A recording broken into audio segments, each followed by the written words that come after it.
Hello grade 9 students, let us discuss about the law of sines and law of cosines.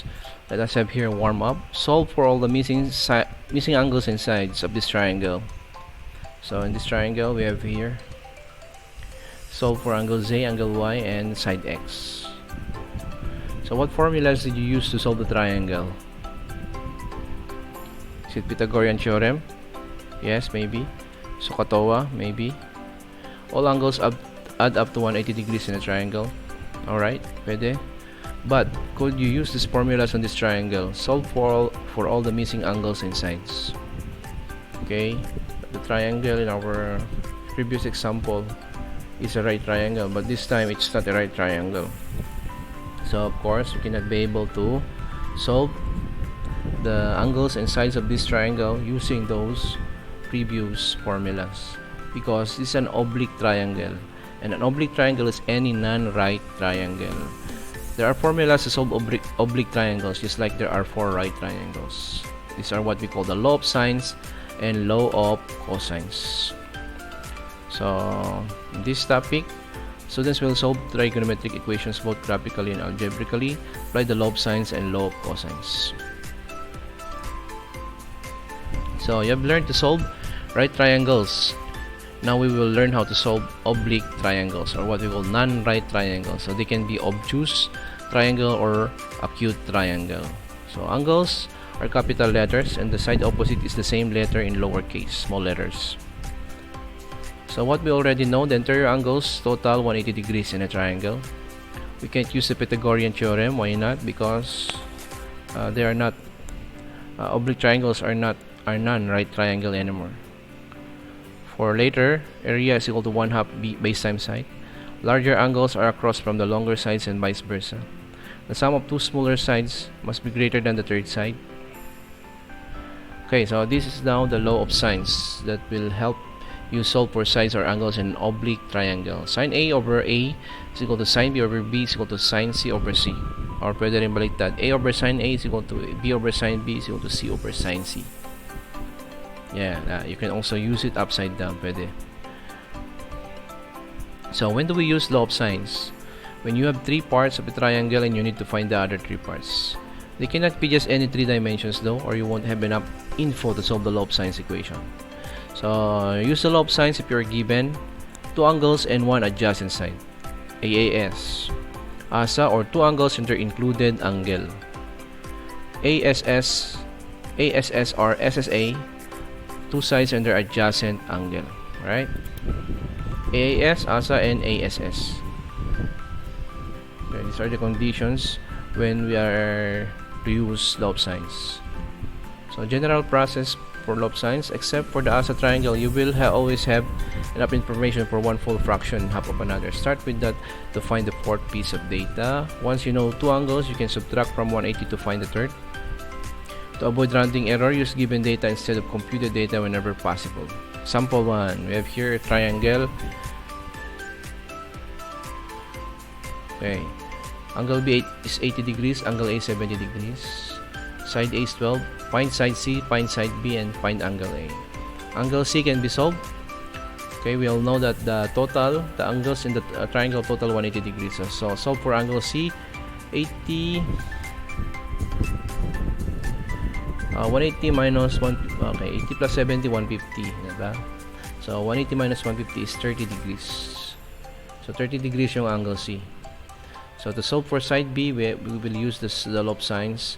12 over, okay, A over sin A is equal to B over sin B. So 12 over sin 70 is equal to B over sin 80.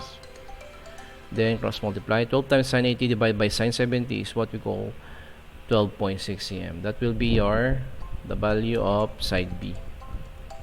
Now to solve for side C, still the given is, we can use the given 12 A over sin A is equal to C over sin C, sin 30. So 12 over sin 70 equals C over sin 30. Sin 30 times 12 divided by sin 70 is 6.4 cm. So we have already solved the triangle because all the parts are known.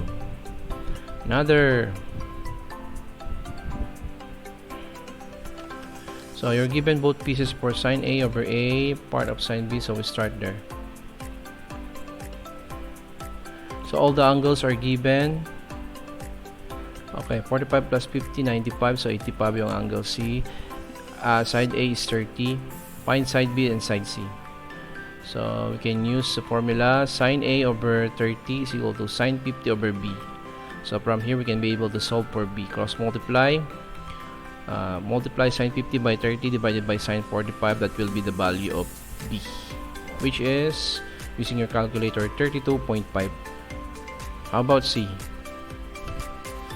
Okay, sine A over A is equal to sine C over C. So we have sine 45 is equal to sine 45 over 30 is equal to sine 85 over C. Cross multiply. Sine 85 times 30 divided by sine 45 is the value of C using your calculator, 42.3. And case closed. Another triangle here. Angle A is 35 degrees, angle B is 10 degrees, side C is 45 units. Find side B, side A, and angle C. Angle C we can now solve by subtracting 180 minus 35 minus 10. So 135 degrees is an obtuse triangle. So since the angles were exact, this isn't a rounded value, so we use sine C over C. Okay, let us now solve for side A and side B. So for side A, we use sine 135 over sine C over C, diba, is equal to sine A over A. So let us now solve for A. Sine 135 over 45 is equal to sine 35 over A. Cross multiply again. Sine 35 times 45 divided by sine 135 is, using your calculator, the answer is 36.5. How about side B? We use the equation sine 135 over 45 is equal to sine 10 over B.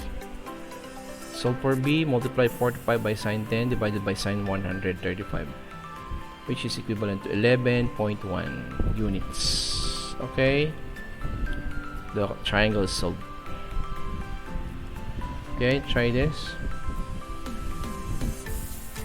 Okay, you can try this in your scratch paper and send your answer in the messenger.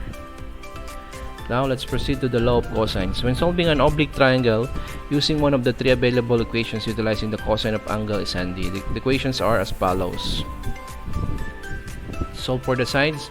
A squared equals b squared plus c squared minus 2bc times cosine A. B squared is equal a squared plus c squared minus 2ac times cosine B. C squared is equal a squared plus b squared minus 2ab times cosine C. So, general strategies for using the law of cosines. The formula for the law of cosines makes use of three sides and the angle opposite of one of these sides. So, pag law of cosines naman, SSS and SAS. SAS and SSS. So, example, we have here a SAS, side angle side. So, let us try to solve for C using this equation. A squared plus b squared minus 2ab times cosine C. Okay, first is square A and B added minus the product of 2ab cosine C. 15 squared plus 17 squared minus 2 times 15 times 17 times cosine 87 degrees, which is 487.309. Get the square root. 22.1 is the value of C. Now, since we know the measure of one angle and the length of the side opposite, we can now be able to use the law of sines to solve for angle A and angle B. Mas madali kasi ang law of sines. So, sine 87 over 22.1 is equal to sine A over 15. So, from, okay, cross multiply, sine 87 times 15 divided by 22.1, then shift sign. Answer is 42.7 degrees. This is the measure of angle A. While angle B is sine 87 over 22.1 is equal to sine B over 17. 17 times sine 87 divided by 22.1, shift sign is 50.2 degrees in your scientific calculator. This time, three sides are given. Find the measures of the three angles. So, yan. Substitute. This is A, this is B, this is C. Substitute in the formula. Then you can be able to solve for the cosine A that will be 36.9 degrees. Okay, substitute and then manipulate the equation, then shift cosine, diba? And then after solving one angle, then we can solve the other two angles using love sign. So sine b over 31.4 is equal to sine 36.9, which is the angle A, over 23.2. So sine 36.9 times 31.4 divided by 23.2, shift sine 54.4 degrees. For angle C, we have sine C over 38.6 equal to sine 36.9, which is angle A, over 23.2. Yan, multiply mo yun. Sine 36.9 by 38.6 divided by 23.2, shift sine 87.3 degrees. Okay, try this. Solve the triangle with sides 8, 10, 12. And number 2, solve the triangle with angles. Two angles, 88 degrees, and angle B, 16 degrees, and the side C, 14. Okay, for number 1, love signs. Ayan na yung answer. Show your solution. Okay, and submit to me in the messenger. Dito naman, two angles and one side. I think you can use the love signs. So important. It's always best to use love signs or for sides and love cosines for angles.